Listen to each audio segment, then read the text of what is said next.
Dracula by Bram Stoker. Chapter 25. Dr. Seward's Diary. 11 October, evening. Jonathan Harker has asked me to note this, as he says he is hardly equal to the task, and he wants an exact record kept. I think that none of us were surprised when we were asked to see Mrs. Harker a little before the time of sunset. We have of late come to understand that sunrise and sunset are, to her, times of peculiar freedom, when her own self can be manifest without any controlling force subduing or restraining her, or inciting her to action. This mood or condition begins some half hour or more before actual sunrise or sunset, and lasts till either the sun is high, or whilst the clouds are still aglow with the rays streaming above the horizon. At first there is a sort of negative condition, as if some tie were loosened, and then the absolute freedom quickly follows.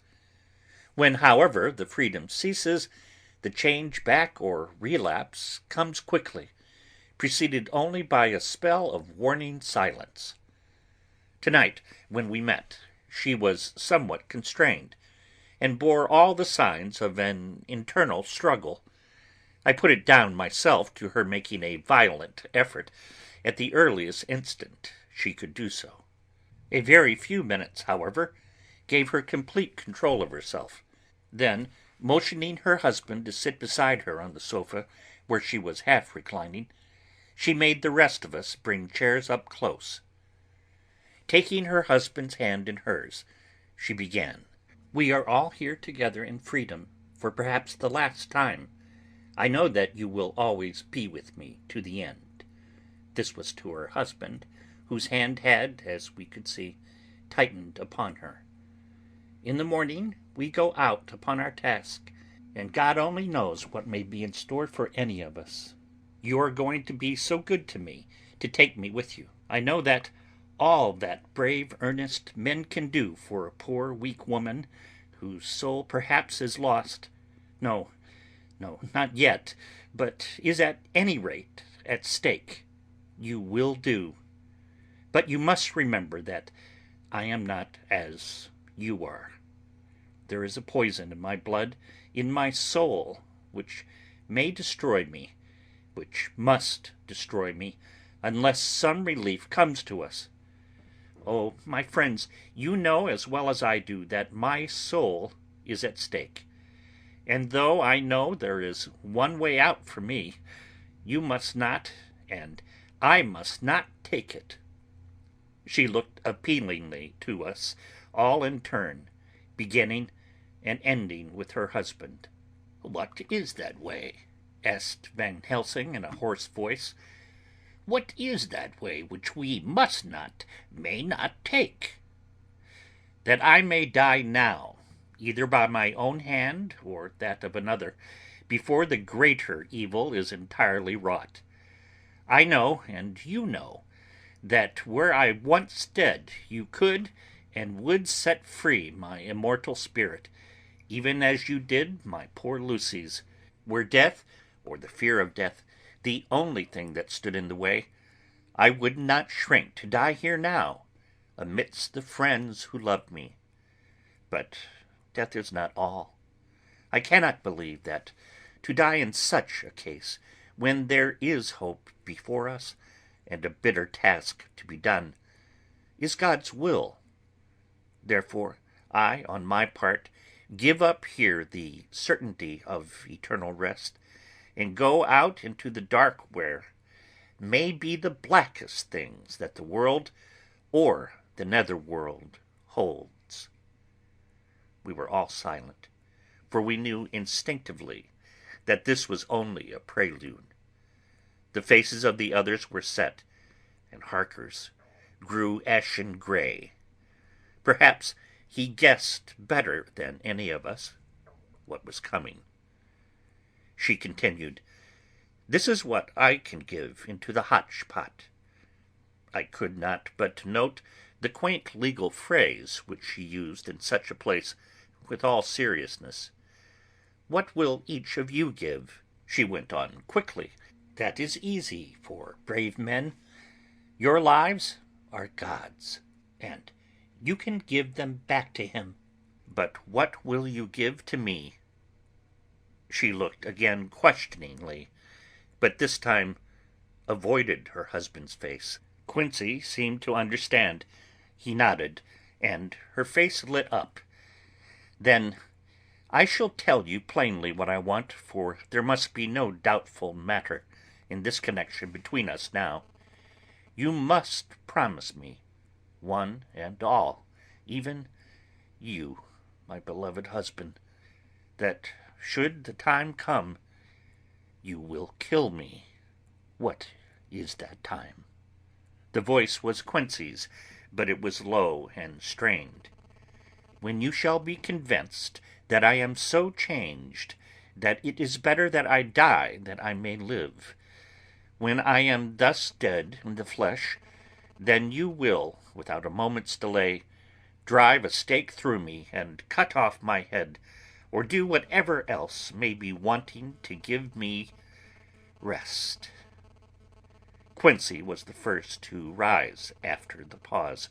He knelt down before her, and taking her hand in his, said solemnly, "I'm only a rough fellow, who hasn't perhaps lived as a man should to win such a distinction, but I swear to you by all that I hold sacred and dear that, should the time ever come, I shall not flinch from the duty that you have set us. And I promise you, too, that I shall make all certain, for if I am only doubtful, I shall take it that the time has come. My true friend," was all she could say amid her fast-falling tears, as bending over, she kissed his hand. "I swear the same, my dear Madam Mina," said Van Helsing. "And I," said Lord Godalming, each of them in turn kneeling to her to take the oath. I followed myself. Then her husband turned to her, wan-eyed and with a greenish pallor which subdued the snowy whiteness of his hair, and asked, "And I must too make such a promise, O my wife?" "You too, my dearest," she said with infinite yearning of pity in her eyes and voice. "You must not shrink. You are nearest and dearest in all the world to me. Our souls are knit into one, for all life and all time. Think, dear, that there have been times when brave men have killed their wives and their womenkind to keep them from falling into the hands of the enemy. Their hands did not falter any more, because those that they loved implored them to slay them. It is men's duty towards those whom they love in such times of sore trial. And oh, my dear, if it is to be that I must meet death at any hand, let it be at the hand of him that loves me best. Dr. Van Helsing, I have not forgotten your mercy in poor Lucy's case to him who loved." She stopped with a flying blush, and changed her phrase, "to him who had best right to give her peace. If that time shall come again, I look to you to make it a happy memory of my husband's life, that it was his loving hand which set me free from the awful thrall upon me." "Again, I swear," came the professor's resonant voice. Mrs. Harker smiled, positively smiled, as with a sigh of relief she leaned back and said, "And now, one word of warning, a warning which you must never forget. This time, if it ever come, may come quickly and unexpectedly, and in such case you must lose no time in using your opportunity. At such a time I myself might be, nay, if the time ever come, shall be leagued with your enemy against you." One more request." She became very solemn as she said this. "It is not vital and necessary like the other, but I want you to do one thing for me, if you will." We all acquiesced, but no one spoke. There was no need to speak. "I want you to read the burial service." She was interrupted by a deep groan from her husband. Taking his hand in hers, she held it over her heart and continued, "You must read it over me some day.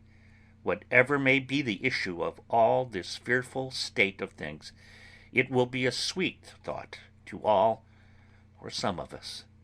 You, my dearest, will, I hope, read it, for then it will be your voice in my memory forever, come what may." "But, oh, my dear one," he pleaded, "death is afar from you." "Nay," she said, holding up a warning hand, "I am deeper in death at this moment than if the weight of an earthly grave lay heavy upon me." "Oh, my wife, must I read it?" he said, before he began. "It would comfort me, my husband," was all she said, and he began to read when she had got the book ready. How could anyone tell of that strange scene, its solemnity, its gloom, its sadness, its horror, and, withal, its sweetness? Even a skeptic, who can see nothing but a travesty of bitter truth in anything holy or emotional, would have been melted to the heart had he seen that little group of loving and devoted friends kneeling round that stricken and sorrowing lady, or heard the tender passion of her husband's voice, as in tones so broken and emotional that often he had to pause, he read the simple and beautiful service from the burial of the dead. I cannot go on. Words and voices fail me. She was right in her instinct.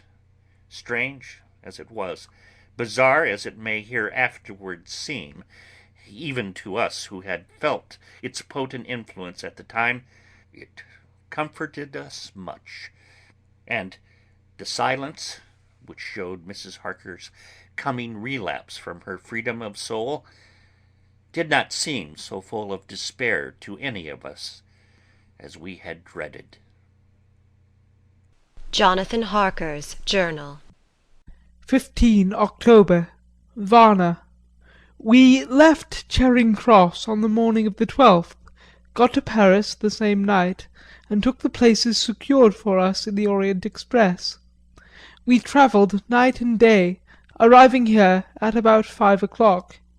Lord Godalming went to the consulate to see if any telegram had arrived for him, whilst the rest of us came on to this hotel, the Odessus.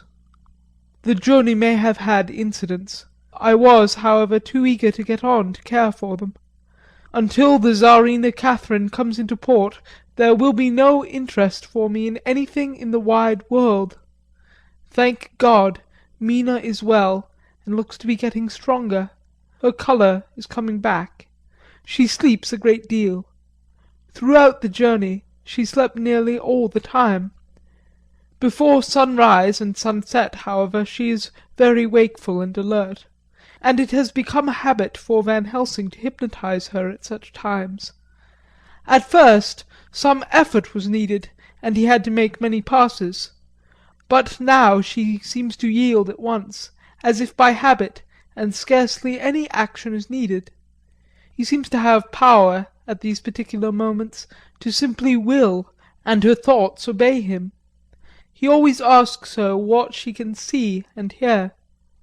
She answers to the first, "Nothing, all is dark," and to the second, "I can hear the waves lapping against the ship, and the water rushing by, canvas and cordage strain, and masts and yards creak. The wind is high. I can hear it in the shrouds, and the bow throws back the foam. It is evident that the Tsarina Catherine is still at sea, hastening on her way to Varna. Lord Godalming has just returned. He had 4 telegrams, one each day since we started, and all to the same effect, that the Tsarina Catherine had not been reported to Lloyd's from anywhere. He had arranged before leaving London that his agent should send him every day a telegram saying if the ship had been reported. He was to have a message even if she were not reported, so that he might be sure that there was a watch being kept at the other end of the wire. We had dinner and went to bed early. Tomorrow we are to see the Vice-Consul, and to arrange, if we can, about getting on board the ship as soon as she arrives. Van Helsing says that our chance will be to get on the boat between sunrise and sunset. The Count, even if he takes the form of a bat, cannot cross the running water of his own volition, and so cannot leave the ship. As he dare not change to man's form without suspicion, which he evidently wishes to avoid, he must remain in the box. If, then, we can come on board after sunrise, he is at our mercy, for we can open the box and make sure of him, as we did of poor Lucy, before he wakes. What mercy he shall get from us all will not count for much. We think that we shall not have much trouble with officials or the seamen. Thank God! This is the country where bribery can do anything, and we are well supplied with money. We have only to make sure that the ship cannot come into port between sunset and sunrise without our being warned, and we shall be safe. Judge Moneybag will settle this case, I think. 16 October. Mina's report still the same. Lapping waves and rushing water, darkness and favouring winds. We are evidently in good time, and when we hear of the Tsarina Catherine we shall be ready.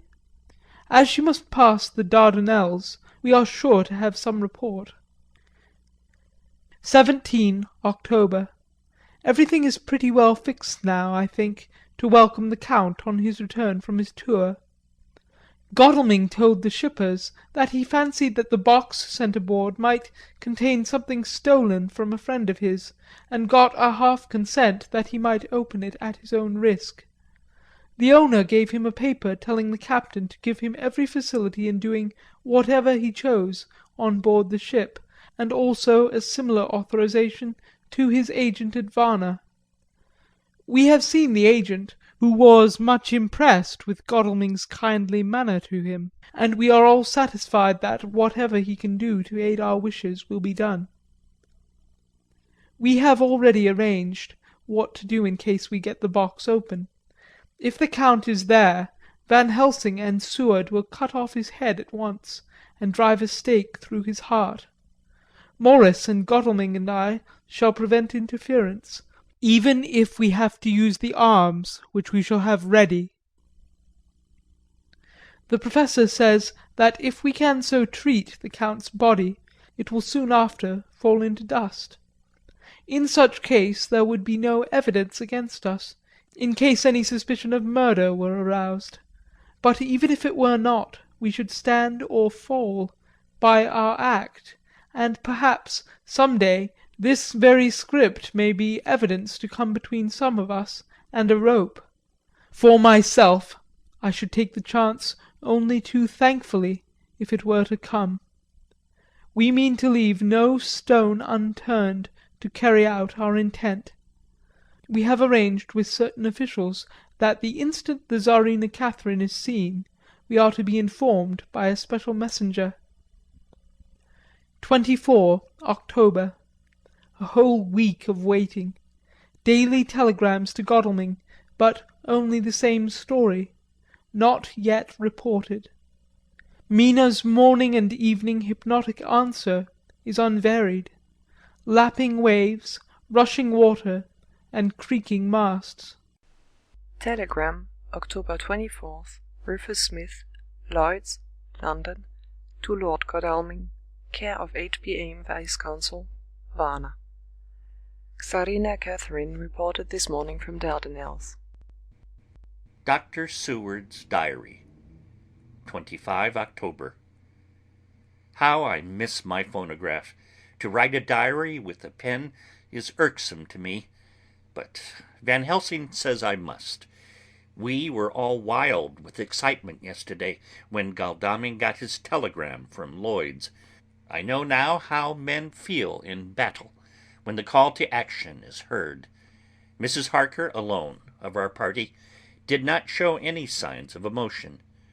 After all, it is not strange that she did not, for we took special care not to let her know anything about it, and we all tried not to show any excitement when we were in her presence.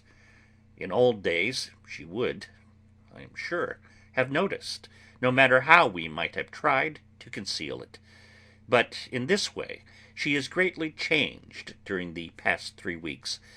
The lethargy grows upon her, and though she seems strong and well, and is getting back some of her color, Van Helsing and I are not satisfied.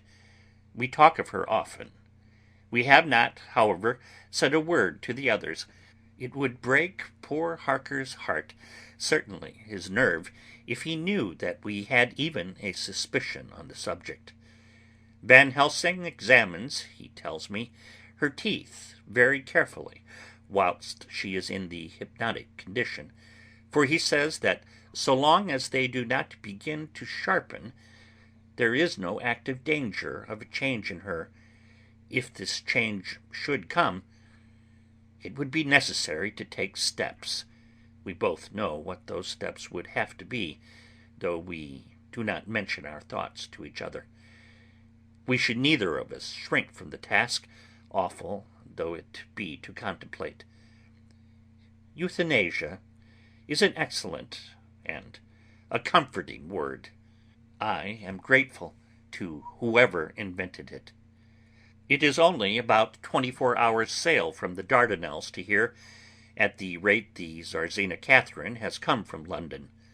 She should, therefore, arrive some time in the morning, but as she cannot possibly get in before noon, we are all about to retire early. We shall get up at 1 o'clock, so as to be ready. 25 October, noon. No news yet of the ship's arrival. Mrs. Harker's hypnotic report this morning was the same as usual, so it is possible that we may get news at any moment. We men are all in a fever of excitement, except Harker, who is calm. His hands are cold as ice, and an hour ago I found him whetting the edge of the great Gurkha knife which he now always carries with him. It will be a bad lookout for the Count if the edge of that kukri ever touches his throat, driven by that stern, ice-cold hand. Van Helsing and I were a little alarmed about Mrs. Harker today. About noon she got into a sort of lethargy, which he did not like. Although he kept silence to the others, we were neither of us happy about it. She had been restless all the morning, so that we were at first glad to know that she was sleeping. When, however, her husband mentioned casually that she was sleeping so soundly that he could not wake her, we went to her room to see for ourselves. She was breathing naturally and looked so well and peaceful that we agreed that the sleep was better for her than anything else. Poor girl, she has so much to forget that it is no wonder that sleep, if it brings oblivion to her, does her good. Later. Our opinion was justified, for when, after a refreshing sleep of some hours, she woke up, she seemed brighter and better than she had been for days. At sunset she made the usual hypnotic report. Wherever he may be in the Black Sea, the Count is hurrying to his destination. To his doom, I trust. 26 October. Another day and no tidings of the Czarina Catherine. She ought to be here by now. That she is still journeying somewhere is apparent, for Mrs. Harker's hypnotic report at sunrise was still the same. It is possible that the vessel may be lying by, at times, for fog. Some of the steamers which came in last evening reported patches of fog both to the north and south of the port. We must continue our watching, as the ship may now be signaled at any moment. 27 October noon. Most strange. No news yet of the ship we wait for. Mrs. Harker reported last night and this morning as usual. Lapping waves and rushing water, though she had added that the waves were very faint. The telegrams from London have been the same. No further report. Van Helsing is terribly anxious, and told me just now that he fears the Count is escaping us. He added significantly, "I did not like that lethargy of Madam Mina's. Souls and memories can do strange things during trance." I was about to ask him more, but Harker just then came in, and he held up a warning hand. We must try tonight at sunset to make her speak more fully when in her hypnotic state. 28 October. Telegram. Rufus Smith, London, to Lord Godalming, Care H.B.M. Vice-Consul, Varna. Tsarina Catherine reported entering Galatz at 1 o'clock today. Dr. Seward's diary. 28 October. When the telegram came announcing the arrival in Galatz, I do not think it was such a shock to any of us as might have been expected. True, we did not know whence or how or when the bolt would come, but I think we all expected that something strange would happen. The day of arrival at Varna made us individually satisfied that things would not be just as we had expected. We only waited to learn where the change would occur. None the less, however, it was a surprise. I suppose that nature works on such a hopeful basis that we believe against ourselves that things will be set as they ought to be, not as we should know that they will be. Transcendentalism is a beacon to the angels, even if it be a will-o'-the-wisp to man.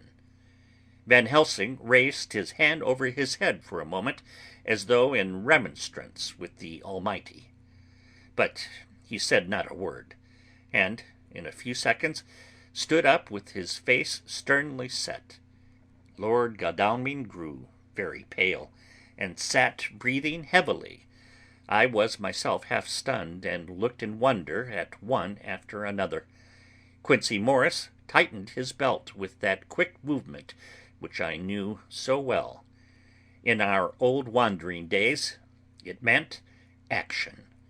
Mrs. Harker grew ghastly white, so that the scar on her forehead seemed to burn, but she folded her hands meekly and looked up in prayer. Harker smiled, actually smiled, the dark, bitter smile of one who is without hope, but at the same time his action belied his words, for his hands instinctively sought the hilt of the great kukri knife, and rested there. "When does the next train start for Galatz?" said Van Helsing to us generally. "At 6:30 tomorrow morning." We all started, for the answer came from Mrs. Harker. "How on earth do you know?" said Art. "You forget, or perhaps you do not know, though Jonathan does, and so does Dr. Van Helsing, that I am a train fiend. At home in Exeter I always used to make up the timetables so as to be helpful to my husband. I found it so useful sometimes that I always make a study of the timetables now.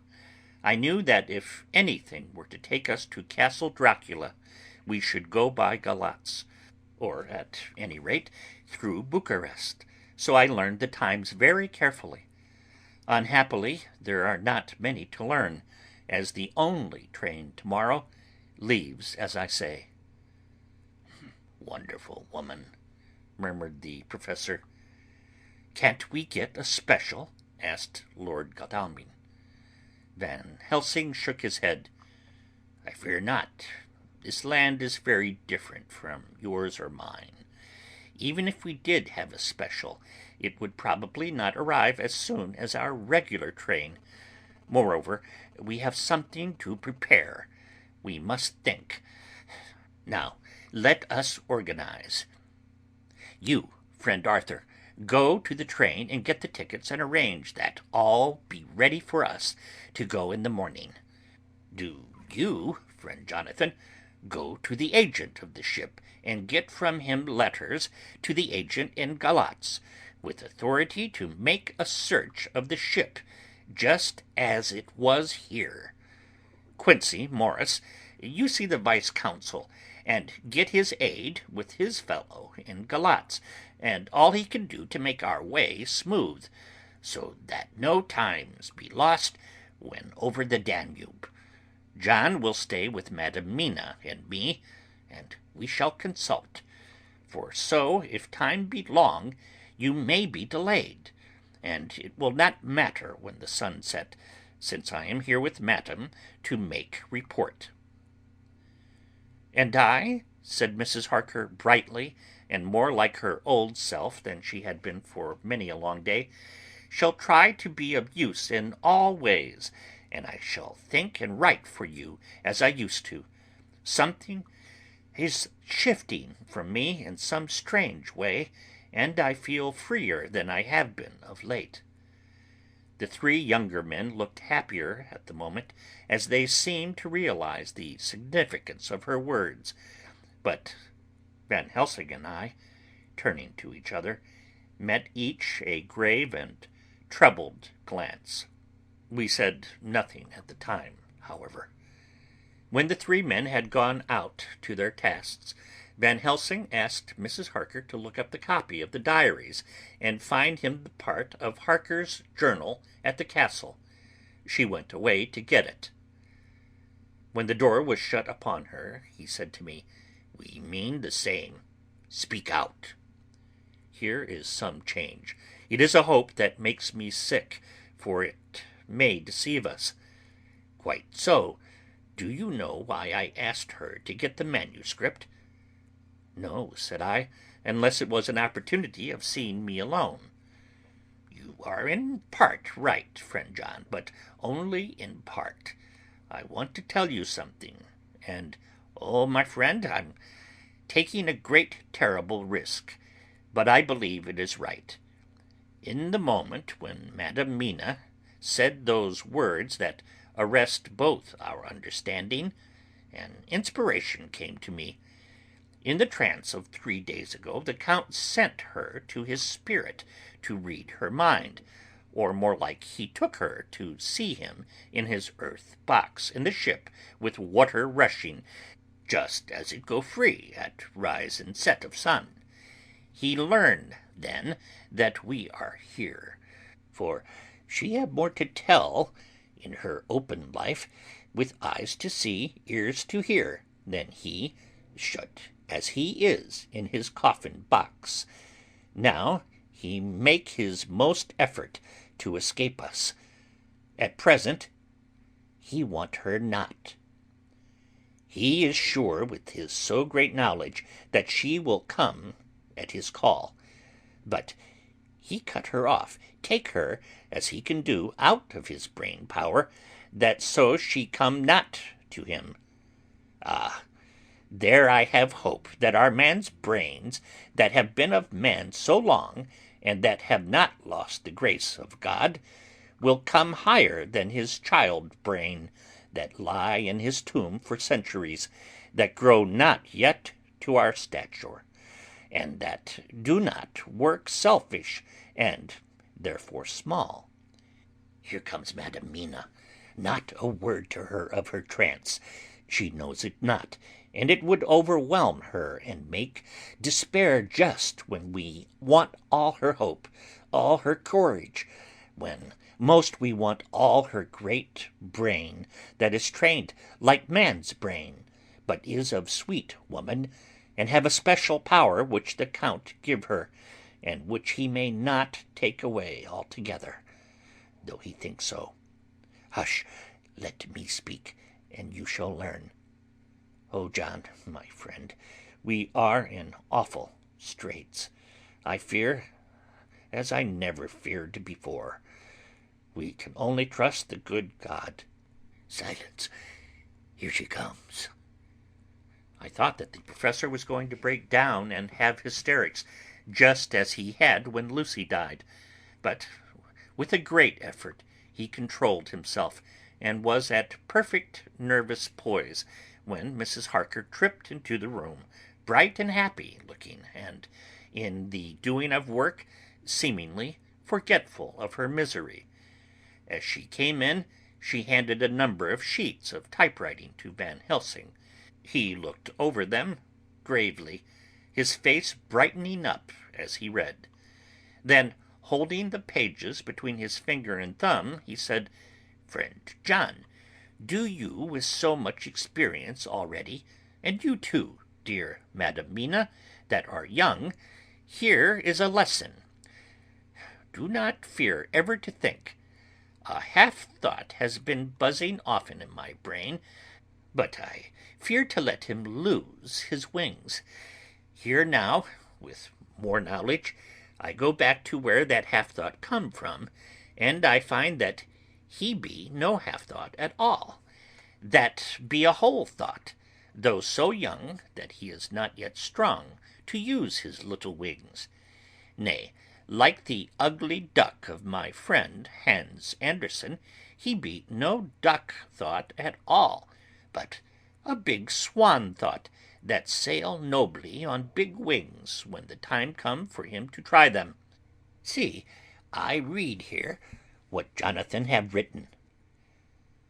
That other of his race who, in a later age, again and again, brought his forces over the great river into Turkey land, who, when he was beaten back, came again, and again, and again, though he had to come alone from the bloody field where his troops were being slaughtered, since he knew that he alone could ultimately triumph. What does this tell us? Not much? No. The Count's child thought see nothing, therefore he speaks so free. Your man thought see nothing. My man thought see nothing till just now. No, but there comes another word from someone who speak without thought, because she too know not what it mean, what it might mean. Just as there are elements which rest, yet when in nature's course they move on their way, and they touch the poof, and there comes a flash of light, heaven wide, that blind and kill and destroy some. But they show up all the earth below for leagues and leagues. Is it not so? Well, I shall explain. To begin, have you ever studied the philosophy of crime? Yes and no. You, John, yes, for it is a study of insanity. You, no, Madam Mina, for crime touch you not but once. Still, your mind works true, and argues not a particulari ad universali. There is this peculiarity in criminals. It is so constant in all countries and at all times, that even police, who know not much from philosophy, come to know it empirically, that is to be empiric. The criminal always work at one crime. That is the true criminal, who seems predestinate to crime, and who will of none other. This criminal has not full man brain. He is clever and cunning and resourceful, but he be not of man's stature as to brain. He be of child brain in much. Now, this criminal of ours is predestinate to crime also. He too have child brain, and it is of the child to do what he have done. The little bird, the little fish, the little animal learn not by principle, but empirically. And when he learn to do, then there is to him the ground to start from to do more. Dos po sto, said Archimedes. Give me a fulcrum, and I shall move the world. To do once is the fulcrum whereby child brain become man brain, and until he have the purpose to do more, he continue to do the same thing, again every time, just as he have done before. Oh, my dear, I see that your eyes are opened, and that to you the lightning flash show all the leagues. For Mrs. Harker began to clap her hands, and her eyes sparkled. He went on. Now you shall speak. Tell us two dry men of science what you see with those so bright eyes. He took her hand and held it whilst he spoke. His finger and thumb closed on her pulse, as I thought instinctively and unconsciously, as she spoke. The Count is a criminal, and of criminal type. Nordau and Lombroso would so classify him, and qua criminal he is of an imperfectly formed mind. Thus in a difficulty he has to seek resource in habit. His past is a clue, and the one page of it that we know, and that from his own lips, tells that once before, when in what Mr. Morris would call a tight place, he went back to his country from the land he had tried to invade, and thence, without losing purpose, prepared himself for a new effort. He came again better equipped for his work, and won. So he came to London to invade a new land. He was beaten, and when all hope of success was lost, and his existence in danger, he fled back over the sea to his home, just as formerly he had fled back over the Danube from Turkeyland. Good, good, you oh so clever lady, said Van Helsing enthusiastically, as he stooped and kissed her hand. A moment later he said to me, as calmly as though he had been having a sick-room consultation, 72 only, and in all this excitement I have hope. Turning to her again, he said with keen expectation, "But go on, go on. There is more to tell if you will. Be not afraid. John and I know. I do, in any case, and shall tell you if you are right. Speak without fear." "I will try to, but you will forgive me if I seem too egotistical." "Nay, fear not. You must be egotist, for it is of you that we think." "Then, as he is criminal, he is selfish, and as his intellect is small and his action is based on selfishness, he confines himself to one purpose. That purpose is remorseless.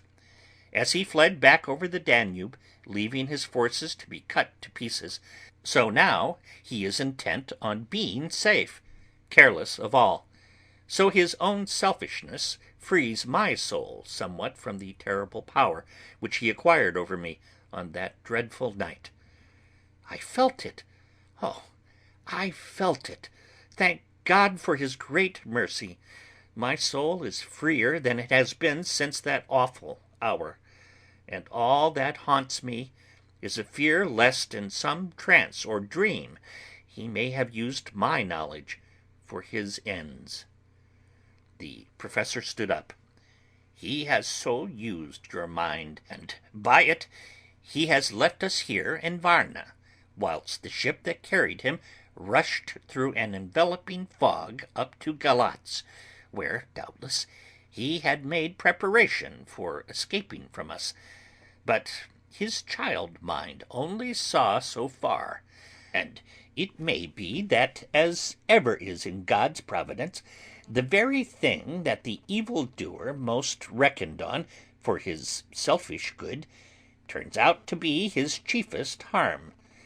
The hunter is taken in his own snare, as the great psalmist says, for now that he think he is free from every trace of us all, and that he has escaped us with so many hours to him, then his selfish child brain will whisper him to sleep. He think too that as he cut himself off from knowing your mind, there can be no knowledge of him to you. There is where he fail. That terrible baptism of blood which he give you makes you free to go to him in spirit, as you have as yet done in your times of freedom, when the sun rise and set. At such times you go by my volition, and not by his, and this power to good of you and others you have won from your suffering at his hands. This is now all the more precious that he know it not, and to guard himself have even cut himself off from his knowledge of our where. We, however, are not selfish, and we believe that God is with us through all this blackness and these many dark hours. We shall follow him, and we shall not flinch, even if we peril ourselves that we become like him. Friend John, this has been a great hour, and it have done much to advance us on our way.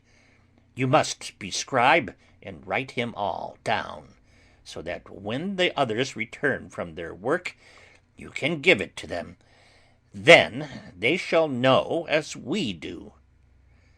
And so I have written it whilst we await their return, and Mrs. Harker has written with the typewriter all since she brought the manuscript to us. End of Chapter 25.